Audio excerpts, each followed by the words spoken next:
বলি হাফেজ সাহেবকে বলে দেখাতে বলবেন।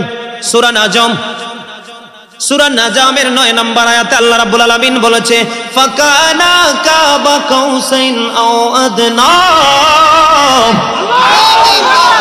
আল্লাহ বলতেছে আল্লাহ এবং আল্লাহর হাবিব দুইজনের মাঝে দুই ধনুকের ব্যবধান ছিল। আর এই দুনিয়ার কিছু পৃথিবীলোভী মুসল্লি মৌলবী বলে নবী এবং আল্লাহর মাঝে ছিল বিশাল পর্দা। আমি আপনাদেরকে বলি আজকে আপনারা আমাকে দাওয়াত দিয়েছেন কিনা? আপনারা যদি আমাকে পর্দার ভিতরে যদি রাখবেন তাহলে দাওয়াতের দরকার কি? কথা বলে না। আমার নবীকে তো আল্লাহ নিজে দাওয়াত দিয়েছে। কে? আল্লাহ। কে? আল্লাহ। আল্লাহ নিজে দাওয়াত দিয়েছে। আপনাদেরকে বজি বন্ধু আমাকে শত্রু মনে করবেন না, আপনাদেরকে বাঁচানোর জন্য বলছি, ঈমানকে মজবুত করার জন্য। একটা আসমান থেকে আরেকটা আসমানের দূরত্ব হলো 500 বছরের রাস্তা। কত বছর? আপনারা মন দিয়ে শুনবেন, নবী যে আমাদের মতো না, নবী যে কিছু জানে, নবী যে অন্যরকম, এটা প্রমাণ করার জন্য আমার নবী এশার নামাজ পড়ে উম্মে হানির ঘরে এক রাত্রি খেয়াল করবেন কিন্তু কোথায়? উম্মে হানির গড়ে। এবার জিবরাইল আলাইহিস সালাম আসলো, এসে নবীকে ডাকলেন। ডাকার পরে নবীকে বললেন নবী চলুন জমজমের কিনারায়। নবীকে নিয়ে জমজমের কিনারায় গেল। যাওয়ার পরে নবীর সিনা সাক করলো, বিদীর্ণ করা হলো। সিনা সাক মানে বুঝেননি? Open heart surgery, operation. নবীকে কোনো ইনজেকশন দেয়নি। আপনাকে অপারেশন করতে হলে থিয়েটারে নিতে হলে আগে ইনজেকশন দিয়ে আপনাকে সেন্সলেস অবশ করতে হয়। নবী কিন্তু সশরীরে জিন্দা জমজমের কিনারায় নিল। নেওয়ার পরে নবীর ওপেন হার্ট সার্জারি মানে অপারেশন হলো। ভিতর থেকে সব কিছু বের করলো। বের করার পরে জমজমের পানি দিয়ে সুন্দর করে ধুইলো। ধোয়ার পরে আবার জায়গায় সেটিং করে দিল। সেটিং করে দেওয়ার পরে আল্লাহর কুদরতে আবার ওপেন হার্ট সার্জারি বন্ধ একজাস্ট হয়ে যায়।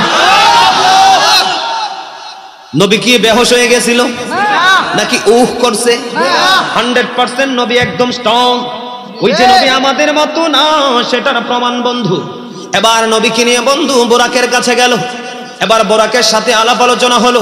দেখবেন, চিন্তা করবেন কিন্তু এখান থেকে বন্ধু এই যে কোরআন শরীফের 15 পারায় বনি ইসরাইলের মধ্যে আল্লাহ কি বলেছেন?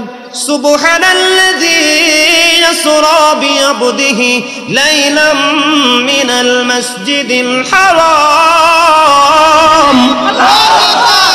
ইলাল মাসজিদিল আকসাল্লাযী বারাকনা হাওলাহু লিনুরিয়াহু মিন আয়াতিনা। আল্লাহর বলেছেন আল্লাহর হাবিবকে আল্লাহ মসজিদে হারাম থেকে মসজিদে আকসা, তার মানে খানায়ে কাবা বাইতুল্লাহ থেকে ওই যে বাইতুল মুকাদ্দাস পর্যন্ত ভ্রমণ করিয়েছেন। বনি ইসরাইলের 1 নাম্বার আয়াত। নবী যে আমাদের মতো না, এটা প্রমাণ করার জন্য বন্ধু আপনাদেরকে আমি বলে দিতে চাই, মনটা দিয়ে শুনবেন। এখান থেকে কোথায় চলে গেল নবী? মসজিদে আকসায়। এখানে কিন্তু বুরাকের সাথে অনেক আলাপ আলোচনা হলো। মসজিদে আকসায় গেল, আমার নবী অন্যান্য নবীদের ইমাম হয়ে নামাজ পড়ালেন। নামাজ পড়ায় বন্ধু পৃথিবীর জমিন থেকে আসমানের দিকে রওনা হলেন। একটা করে বন্ধু 7 আসমান পাড়ি দিলেন। 500 বছরের রাস্তা, একটা আসমান থেকে আরেকটা আসমানের দূরত্ব, তাহলে 7 আসমানে কত হাজার বছর? 3500 বছর বন্ধু।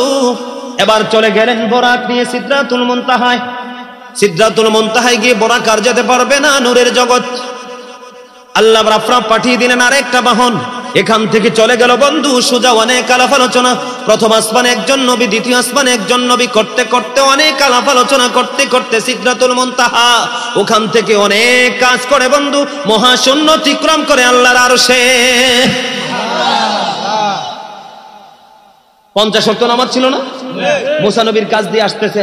মুসা নবী কয় আপনার উম্মতের জন্য আল্লাহ কি দিল? কয় মেরাজ দিছে। কয় কি? 50 ওয়াক্ত নামাজ। কয় আপনার উম্মত তো পারবে না এত নামাজ পড়তে, আবার যান। পর মুসা নবীর পরামর্শ অনুযায়ী যাইতে যাইতে 45 ওয়াক্ত কমাইয়া 5 ওয়াক্ত নিয়ে অনেক আলোচনা। আবার এই রাতের মধ্যেই নবী পৃথিবীতে ফিরে আসলেন। আপনার বাপ দাদা 14 গোষ্ঠী পূর্বপুরুষের যত সম্পত্তি আছে খরচ করলেও এক আসমান ঘুরতে পারবেন না। তা আপনার বিবেক ছোট, আপনি কথাও বলেন ছোট, তবে নবীর সম্পর্কে ছোট কথা বললেই আপনার ঈমান ধ্বংস। কারণ আল্লাহ বলেছেন আল্লাযীনা আমানু, আগে তুমি ঈমানদার হও। আগে কি হও? ঈমানদার। হ্যাঁ, ওয়াকানু ইয়াত্তাকুন, তারপরে আমাকে ভয় করো। তুমি ঈমানদার না হয়ে যদি আমাকে ভয় করো কোনো লাভ হবে না। না, কথা বলেন। এবার এখানে আরেকটা সবচেয়ে বড় মজার বিষয়, আমাদের দেশের কিছু মানুষ, আসলে এটা সাধারণ মানুষের দোষ না, আমি 1% সাধারণ মানুষকে দোষ দেই না, এটা আমাদের মতো মৌলবীদের দোষ। কার? আমাদের মতো মৌলবীদের দোষ। কেন জানেন? তার কারণ হলো আমার নবী বলেছেন কিয়ামতের আলামতের মধ্যে অন্যতম একটা আলামত হলো পৃথিবীতে কিয়ামতের পূর্বক্ষণে কিছু জাহেল মূর্খ আলেম প্রকাশিত হবে, তাদের ভালো পড়াশোনা থাকবে না। বলে হুজুর কেন? তারা তাদের সুবিধার জন্য, স্বার্থের জন্য মন গড়া ফতুয়া দিয়ে দিয়ে মানুষকে পথভ্রষ্ট করে দিবে, সেই দিন কিন্তু অটোমেটিক চলে এসছে।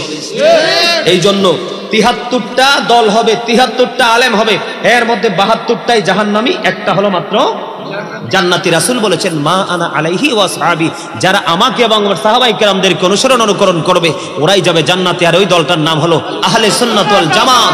নবী বলেছেন আহলে সুন্নাহ ওয়াল জামাত ইজ দ্য বেস্ট পার্টি। এখানে সবচেয়ে বড় মজার একটা খবর, অনেক আলাপ আলোচনা আছে মেরাজ নিয়ে, আপনারা দেখবেন অনলাইনে আসবে। আমি কিন্তু গত পরশুদিন কোথায় জানি আলোচনা করছি, পুরো মেরাজের শুরু থেকে শেষ থেকে পৃথিবীতে ফিরে আসা পর্যন্ত সব কিছু পুরো আলোচনা করছি না? আপনারা অনেকগুলো মিডিয়াতে আলোচনাটা পাবেন। আমার কাছে মাহফিল কমিটির লোক কেন আলোচনা করেছি? মানুষের ঈমানকে তাজা করার জন্য। নবী যখন আল্লাহর সাথে দেখা করলো, দাদা কি হলো? দেখা হলো। আল্লাহ কোরআনে সূরা নাজমে কি বলেছেন? 2 ধনুকের ব্যবধান ছিল আল্লাহ এবং আল্লাহর হাবিবের, তার মানে একেবারে কাছাকাছি, কোনো পর্দা ছিল না। আমার আল্লাহ আমার নবীকে, আপনার নবীকে প্রশ্ন করলো, হাবিব আসমানে শীর্ষস্থানীয় ফেরেশতারা কি নিয়ে ঝগড়া করতেছে? আল্লাহু আকবার বলেন না? আল্লাহ কি জানে না? আরে কথা বলেন, আল্লাহ কি জানে না? এবার আমার নবী উত্তর দিল, মন দিয়ে শোনেন, হাদিস শরীফ বন্ধ।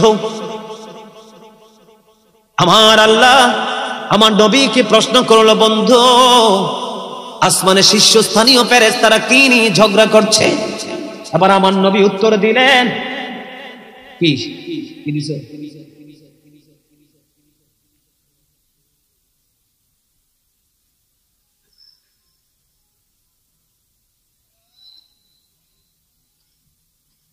এদিকে ওয়াজ আছে তো অনলাইনে, এত কথা বলতে পারতাম না, আচ্ছা এরপরে চেষ্টা করবো বলার জন্য।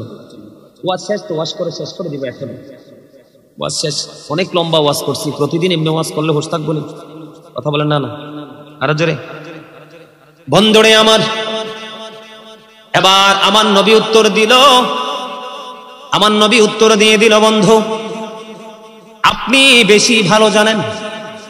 এই কথা বলতে দেরি হাদিস শরীফের মধ্যে এসেছে, আমার নবীর 2 কাঁধের মাঝখানে আল্লাহর কুদরতি হাতটা রাখলেন।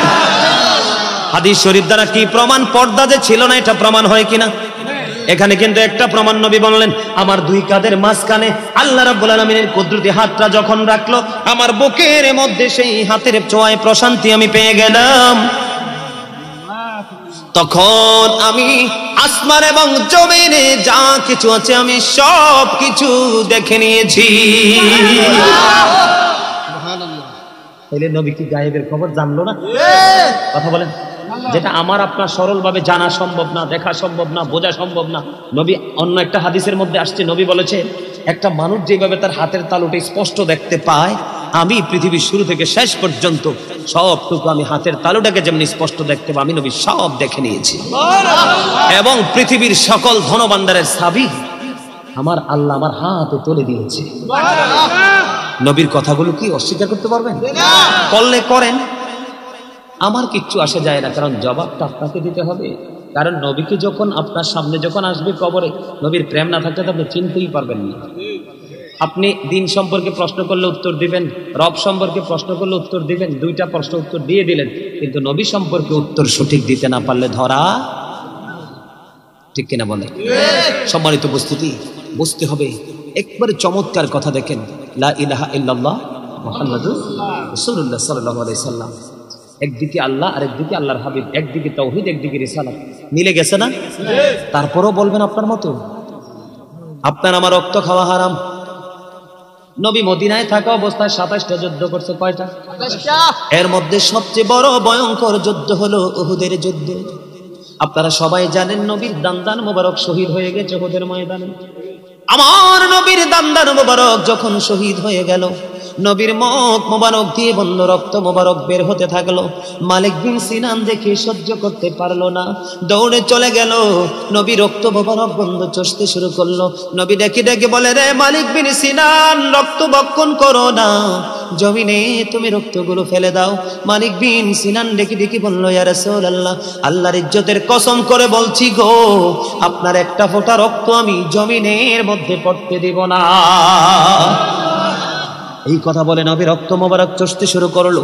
চষতে চষতে চষতে চষতে শেষ রক্তের ফোঁটা যখন বন্ধ চষা শেষ হয়ে গেল, আমার নবী এবার ডাক দিয়ে বলল, রে দুনিয়ায় আমার উম্মত, দুনিয়ায় যদি তোমরা কোনো জান্নাতি মানুষ দেখতে চাও তাহলে মালিক বিন সিনানকে দেখে না।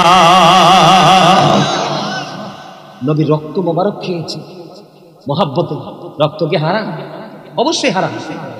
রক্ত, চামড়া, লেজ এগুলোকে খাওয়া যাবে?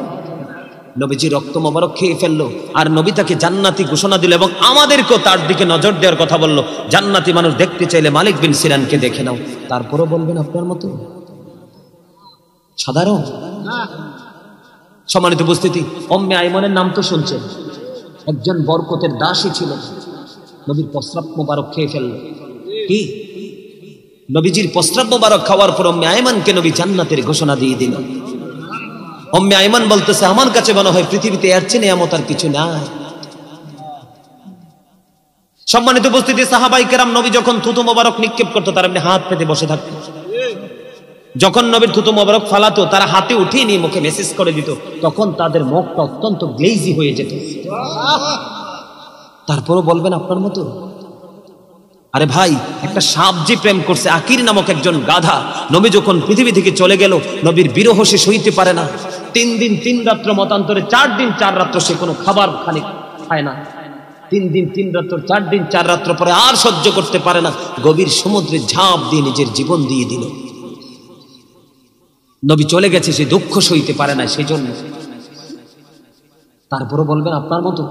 আপনারা সবাই জানেন আবু বকরকে যে সাপে কামড় দিয়েছে হিজরিতে রাত্রিতে, সবাই তো জানেন, জানেন না? কিন্তু কেন কামড় দিয়েছিল সেই রহস্য কি জানেন? একটু বলে শেষ করে দিব বন্ধুরি আমার। নবীকে যে সাপে সবল মেরেছিল বন্ধু সেই হিজরতের রাত্রিতে, তার রহস্য হলো যে গুহার মধ্যে নবী আবু বকর অবস্থান করলো, সবগুলো ফিল আপ করে দিল, সবগুলো গর্ত। একটা গর্ত ফিল আপ করার মতো কোনো রাস্তা ছিল না। আবু বকরের পাটা দিয়ে গর্তের মুখটাতে টেক লাগাইয়া দিল। টেক লাগাইয়া দিতে দেরি রে, ওই সাপটা আবু বকরের পায়ে সবল মারলো। আবু বকরকে মারার জন্য নয়, আবু বকর ডেকে ডেকে বলে, সাপটা ডেকে ডেকে বলে, রে আবু বকর, তুমি পা সরাইয়া নাও, এখন থেকে 1500 বছর আগে আমি গর্তের মধ্যে অবস্থান করতেছি শুধু প্রাণের নবীর দিদারের আশা। আল্লাহু আকবার, ইয়া রাসূলুল্লাহ।